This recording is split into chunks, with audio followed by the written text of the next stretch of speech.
ये सब आपके रिश्तेदार है? बिजनेस पार्टनर है जी।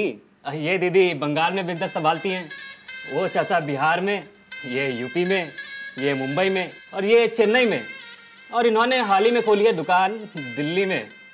पूरे देश में बिजनेस फैला है जी। सब कमाते हैं और मेरी बात तो खाते हैं।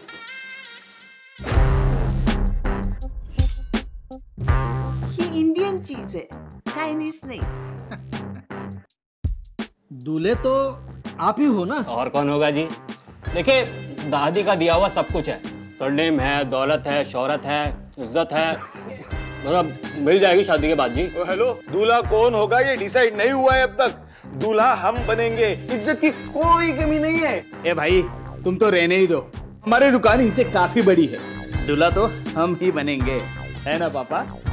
पापा, पापा। सब बुर्बक, इसको तो हम बिहार में दूल्हा बना देंगे, लेकिन यहाँ पे दूल्हा हम ही बनेंगे। ओ काका, सारी शादियाँ क्या आपके ही घर में होगी क्या? और हम क्या यहाँ यूं ही दुकान खोल के बैठे हैं क्या? ओ भाई, पिछली बार भी किसी दूसरे की बारात में दूल्हा बन गए थे आप। इस बार आपकी दुकान भी आपके नाम से नहीं है। अरे रुको रुको रुको रुको, इसके बारे में हम बाद में बात करेंगे। ओ दादा, दूल्हा तो इनके मैनेजर ही बनेगी। हाँ, दूल्हा तो छोटे बाबा ही बनेंगे। क्या? It's absolutely right. One second, why not me? वही बोल रहा हूँ, हम क्यों नहीं बन सकते? ये दूल्हा नहीं, दूल्हा हम बनेंगे। आणि माझं काय? मैं बनूंगा दूल्हा। अरे दूल्हा मैं बनूंगा।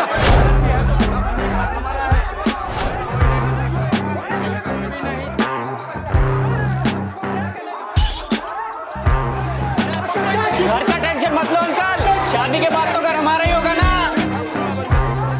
आपको लगता है ये अपने बीच दूल्हा चुन सकते हैं? तो प्रधानमंत्री कैसे चुनेंगे? खानदानी लुटेरों की कोशिश होगी बेकार। अब की बार 400 पार। দারুণ দারুণ একটা ক্রিয়েটিভ।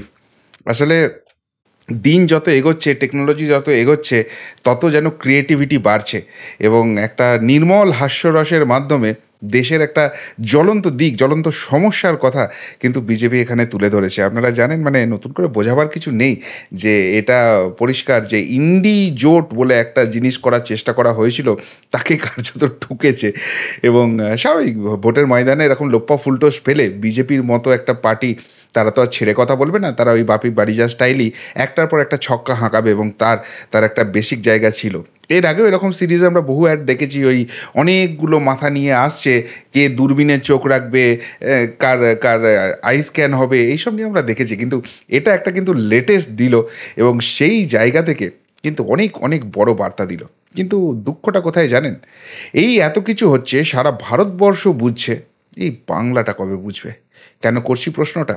অবশ্যই তার বিস্তারিত ব্যাখ্যা করব, শেষ অবধি দেখুন এই প্রতিবেদন। নমস্কার, প্রিয়বন্ধু মিডিয়ায় আপনাদের স্বাগত এবং আপনারা দেখছেন প্রিয়বন্ধু বাংলা, সত্যের সন্ধানে সর্বদা আমি শুদ্ধশীল। বন্ধুরা, এবারে নির্বাচন আসছে এবং এবারের যে নির্বাচনটা সেটা কিন্তু খুব ক্রুশিয়াল নির্বাচন। কেননা বিজেপি বলছে আব কি বার 400 পার। একটা প্রাইমারি জায়গায় আপনাদের বলি, আচ্ছা আপনাদের মনে একটা কথা জাগছে না যে 400 এই শব্দটা কেন বিজেপি ইউজ করছে? হঠাৎ 400ই কেন দরকার আছে? 350ও চাইছে না, 450ও চাইছে না, 400 পার। আগের বার 303টে আসন ছিল, এবারে সেটা বাড়িয়ে 400 করতে হবে। কেন? এই জায়গাটা কিন্তু বেসিক জায়গায় বুঝতে হবে। দেখুন, আমি কিছুদিন আগে একটা ওই ন্যাশনাল কনক্লেভগুলো হয় না, বিভিন্ন নিউজ চ্যানেল করে, সেখানে এক বিজেপি নেতার বক্তব্য শুনছিলাম। মানে তাকে ঠিক বিজেপি নেতা বলবো না, তিনি বিজেপি মনোভাবাপন্ন। তিনি যে ব্যাখ্যাটা দিলেন সেই ব্যাখ্যাটা কিন্তু মারাত্মক লেগেছে আমার এবং মনে হয়েছে সত্যিই দেশটাকে যদি এগিয়ে নিয়ে যেতে হয়, এটা কিন্তু ভাবার জায়গা আছে। কি তার ব্যাখ্যা? তার মতে হচ্ছে যে আমাদের এই মুহূর্তে এনডিএর বা বিজেপির যে সংখ্যাগরিষ্ঠতা আছে, সেখানে কোনো বিল টিল পাস করা এসব কোনো ফ্যাক্টরি নয়। এমনকি যদি রাজ্যসভাতে কিছুটা কম সংখ্যক আছে, কিন্তু সেখানে বন্ধু মনোভাবাপন্ন বেশ কিছু শরিক আছেন যারা প্রয়োজনে কিন্তু সমর্থন করেন। তো সেই জায়গা থেকে যেমন বিজেডি ওড়িশার রয়েছে বা ওয়াইএসআরসিপি রয়েছে, তো এরা কিন্তু সমর্থন করে দেয় এবং সেই বিল টিলগুলো পাস করে নিয়ে যায়। এটা কিন্তু এমন কিছু বড় ফ্যাক্টর নয়। তাহলে হঠাৎ করে 400টা কেন চাওয়া হচ্ছে? দেখুন, ভারতের যে সংবিধান আছে সেই সংবিধানকে এমার্জেন্সির সময়ে সেই সময়টাকে কাজে লাগিয়ে জোর করে বেশ কিছু শব্দ বন্ধ ঢুকিয়ে দিয়েছিল কংগ্রেস সরকার, তৎকালীন প্রধানমন্ত্রী ইন্দিরা গান্ধী। এবং ভারতীয় সংবিধানটাকে এমন একটা ভাঙাচোরা করা হয়েছিল যেখান থেকে ভোট ব্যাংকের রাজনীতিটা কিন্তু স্পষ্ট হয়ে গিয়েছিল, যার ফলে আজও আমরা অনেক কিছু থেকে বঞ্চিত আছি। কীরকম একটু আপনাদের বুঝিয়ে বলি ব্যাপারটা, যে এই যে সেকুলার শব্দটা ঢুকিয়ে দেওয়া হয়েছিল বা সংবিধানে আমাদের যেটা একদম প্রাথমিক খসড়া ছিল, সেই প্রাথমিক খসড়ায় কী ছিল জানেন? সেখানে শ্রীরামচন্দ্রের কথা ছিল, সেখানে শ্রীরামচন্দ্রের ছবি ছিল, সেখানে ভগবান গৌতম বুদ্ধের ছবি ছিল, জৈন মহারাজের ছবি ছিল, সেগুলোকে সব হটিয়ে দেওয়া হয়েছে। এবং সেই কারণেই আমাদের যে স্কুল শিক্ষা হয় সেই স্কুল শিক্ষায় কিন্তু কোনো ধর্মীয় ব্যাপার আসবে না। অর্থাৎ ধরুন কেউ প্রার্থনাতে জাতীয় সঙ্গীতের পাশাপাশি হনুমান চালিসা শেখাতে চায়, সম্ভব নয় আমাদের ভারতবর্ষে, কেননা এটা ধর্মশিক্ষার দিকে চলে আসছে। অথচ একটা বিশেষ ধর্মের দিকে সেখানে দেখুন তারা কিন্তু তাদের মতো করে শিক্ষা করে দিয়ে যেতে পারছে। এবং এর ফলে কিন্তু অনেক অনেক ভুল ভ্রান্তি, অনেক একটা যে ভারতের যে ঐতিহ্য, ভারতের যে সংস্কৃতি, সেই জায়গাটা থেকে সরে আসছে। এখন যেটা মূল জায়গা রয়েছে, অর্থাৎ এই জিনিসগুলোকে যদি ফেরত আনতে হয়, সেখানে যদি ভারতবর্ষের সংবিধানে কোনো মৌলিক চেঞ্জ করতে হয়, তাহলে দুটো অপশান আছে। নাম্বার 1 অপশান হচ্ছে লোকসভা এবং রাজ্যসভা দুটি জায়গাতেই টু থার্ড মেজরিটি নিয়ে সেখানে কিন্তু এই বিলটাকে পাশ করাতে হবে, তবেই সংবিধানে কোনো অ্যামেন্ডমেন্ট, কোনো পরিবর্তন ঘটানো সম্ভব। এখন লোকসভাতে যে সংখ্যাগরিষ্ঠতা আছে বা যে সংখ্যা আছে তাতে কিন্তু আরামসে হয়ে যাবে, কিন্তু রাজ্যসভার ক্ষেত্রে 121টাতে বোধহয় সংখ্যাগরিষ্ঠতা হয়, সেখানে 117 জন রয়েছে এনডিএ বিজেপি মিলে, ফলে সেখানে 4 জন ইতিমধ্যেই শর্ট হয়ে আছে। তাহলে যদি এখানে 400 পার করে দেওয়া হয় নরেন্দ্র মোদী সরকারকে, এনডিএকে, তাহলেও সংবিধানের কোনো চেঞ্জ করার কোনো জায়গা থাকছে না। এবার এইখানেই আসছে একটা সেকেন্ড অপশানটা কি? সেটা হচ্ছে লোকসভা এবং রাজ্যসভা এই দুটো যদি জয়েন্ট সেশন একসঙ্গে করানো হয়, তাহলে দুই জায়গাকার লোকসভার এবং রাজ্যসভার সাংসদ সংখ্যা টোটাল হয়ে যাবে, এবং তার যদি 2/3 মেজরিটি কেউ দেখাতে পারে, তাহলে কিন্তু সেই সংবিধান সংক্রান্ত চেঞ্জেস করার জায়গা আছে। এতে দুটো জিনিস সুবিধা হবে, এক, লোকসভা রাজ্যসভা একসঙ্গেই হয়ে যাচ্ছে, সুতরাং আলাদা আলাদা বিল পাস করার, আলাদা আলাদা করে তর্ক বিতর্ক বোঝানোর সেই জায়গাটা নেই। এবং 2 নম্বর জায়গা হচ্ছে, এখানে যেহেতু 117টা রাজ্যসভাতে রয়েছে, এবার ওই জয়েন্ট সেশনের জন্য 2/3 মেজরিটি নিতে গেলে না 404টি আসন দরকার আছে, অর্থাৎ আপকি বার 400 পার নয়, আপকি বার 404 পার। এটা হচ্ছে কিন্তু এনডিএর লক্ষ্য। এখন আপনারা বলবেন যে সেটা ঠিক না সেটা ভুল, সেটা তো ভবিষ্যতের গর্ভে রয়েছে, কিন্তু যারা বিশ্বাস করেন নরেন্দ্র মোদী, অমিত শাহ, এরা দেশটাকে এগিয়ে নিয়ে যেতে চাইছেন, বিজেপি দেশটাকে একটা অন্য উচ্চতায় নিয়ে যাচ্ছে, এর আগে কংগ্রেস আমলে দেশটা ক্রমশ পিছিয়েছে, অর্থনীতি পঙ্গু হয়েছে, এবং শুধুমাত্র দান খয়রাত এবং ভাতা ভিক্ষার রাজনীতি ভারতবর্ষের সম্বল হয়ে দাঁড়িয়েছে, সেখান থেকে এগিয়ে যাওয়ার বিষয় তারা অবশ্যই করে বিজেপিকে সমর্থন করবেন এবং তারা ভোট দেবেন। আবারও বলছি, কে কাকে ভোট দেবেন এটা আমার বিষয় নয়, এটা আপনাদের গণতান্ত্রিক অধিকার, আপনার যাকে খুশি দেবেন, কিন্তু দেওয়ার আগে যে ভাবনা চিন্তাটা করার দরকার সেইটার কথা বলছি। এবার এই জায়গায় যখনই সংবিধান বদলে যাবে এবং সংবিধানের বেশ কিছু মৌলিক জায়গা যেগুলো অবশ্যইভাবে পরিবর্তন করা উচিত বলে অনেকেই মনে করছেন, সেই জায়গাটা ভেবেই কিন্তু এই 404-এর কথাটা আসছে। আর বিরোধীরা খুব ভালো করেই বুঝে গেছে যে এই বিজেপির যে বিজয়রাত আছে ইমিডিয়েটলি থামানোর মতো কিছু নেই, কেননা যখনই দাড়ি পাল্লাই ওজন করা হচ্ছে না, একদিকে শুধুই উন্নয়ন দেখা যাচ্ছে। হ্যাঁ, নরেন্দ্র মোদী সরকারের অনেক ভুল ত্রুটি আছে, কিন্তু তারা সেটাকে সংশোধন করে এগিয়ে নিয়ে যাওয়ার চেষ্টা করছে, এবং সবথেকে বড় কথা, সেই এগিয়ে যাওয়ার পথে কিন্তু কোথাও দুর্নীতি নামক শব্দটিকে দূরবীন দিয়েও খুঁজে পাওয়া যাচ্ছে না। অথচ এর আগের যে সরকারগুলো এসছে সেই সরকারগুলোর দিকে তাকান, তারা যখন সরকারে আছে সেই অবস্থাতেই এত বড় বড় স্ক্যাম এসছে, শুধুই লক্ষ লক্ষ কোটি টাকা তারা চুরি করে নিয়ে গেছে, সেইটাই শুধু সামনে এসছে।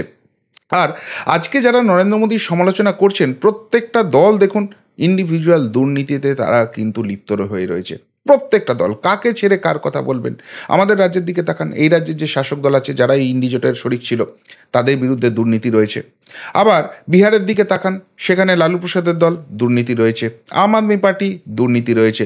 অখিলেশ যাদব, দুর্নীতি রয়েছে। স্ট্যালিন, দুর্নীতি রয়েছে। মানে দুর্নীতির দাঁড়িপাল্লাই তারা একদম ডুবে যাচ্ছে।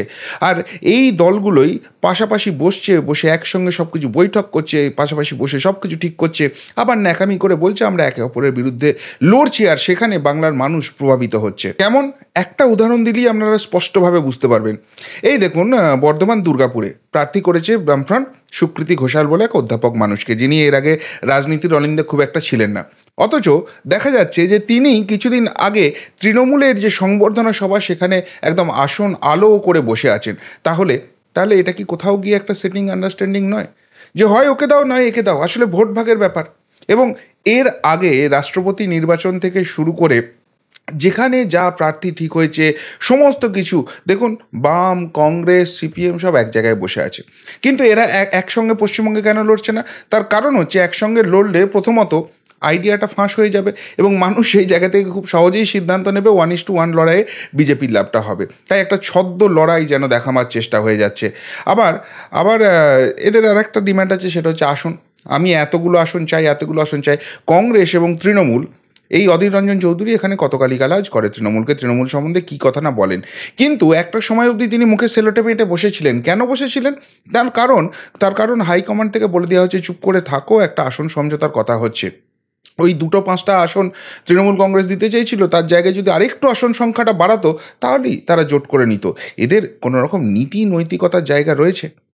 আজকে এই অরবিন্দ কেজরিওয়াল জেলে গেছে দিল্লির মুখ্যমন্ত্রী একসময় নিজের ছেলে মেয়ের মাথায় হাত রেখে বলছে আমি মরে যাব তবু কোনোদিন কংগ্রেসের সঙ্গে যাব না। সেই আজকে কংগ্রেসের সঙ্গে একসঙ্গে বসছে, জোট সমঝোতা করছে, আসন সমঝোতা করছে, একসঙ্গে লড়ার অঙ্গীকার করছে। একে অপরকে গালাগাল দিচ্ছে পাঞ্জাবে, এ সরলে ও আসবে, ও সরলে এ আসবে। আবার উল্টো দিকে তারা আসন সমঝোতা করছে। কোনো নীতি নৈতিকতা এদের আছে? এরা নতুন করে আর কিছু বলার নেই। সেই জায়গাটাই কিন্তু এই অ্যাডটাতে এক্সপোজ করে দিয়েছে এবং একটা নিদারুণ হাস্যরস রয়েছে সেখানে, যেভাবে বুল ফাইটিং রয়েছে। সত্যিই তো আজকে ধরে নিলাম বিজেপি হেরে গেল, এই জোটটা একটা যে ইন্ডি জোট বানিয়েছে তারাই না হয় ক্ষমতায় এলো, কিন্তু সেখানে তো এইরকমই বুল ফাইটিং হবে। সবাই 40, 42, 45টা করে আসন নিয়ে আসবে এবং একমাত্র বড় দল হিসেবে কংগ্রেস এখানে 100-র উপর আসন নিয়ে আসবে। ফলে খুব স্বাভাবিকভাবে তারা বলবে প্রধানমন্ত্রী আমাদের করতে হবে। আর যে মুহূর্তে বলবে যে প্রধানমন্ত্রী আমাদের করতে হবে, সেই কংগ্রেস দলটার মধ্যেও কিন্তু অনেক লোক আছে এই মারপিটটা করার জন্য, যে কে প্রধানমন্ত্রীর আসনটায় বসবে। না ওকে বসতে দেবো না, ওর অভিজ্ঞতা নেই, এই নেই। আর বাকি দলগুলো সবাই দেখুন ওই 20, 25, 22, 40 করে আসন নিয়ে আসবে। এসে তারা বলবে ভাই আমি কার থেকে কিছু কম আছি, তুমি 100টা আসন নিয়ে আসতে পারো, কিন্তু আমার এই 40টা আসনের সমর্থন না থাকলে তোমরা কি সরকারটা বানাতে পারবে? এই যে টালমাটাল জায়গাটা, একটা জোট রাজনীতি যে বাধ্যবাধকতা থাকে এবং সেখানে শুধুমাত্র এই ভাতাভিক্ষার রাজনীতিই চলবে। দেশটা যে এগিয়ে চলছে, একটা নতুন ইকোনমিক্যাল মাইলস্টোন ছোঁয়ার চেষ্টা করছে, মহাকাশে যাচ্ছে এবং সারা বিশ্বের কাছে একটা পাওয়ার সেন্টার হয়ে আসছে, এই জায়গাটাই থমকে যাবে।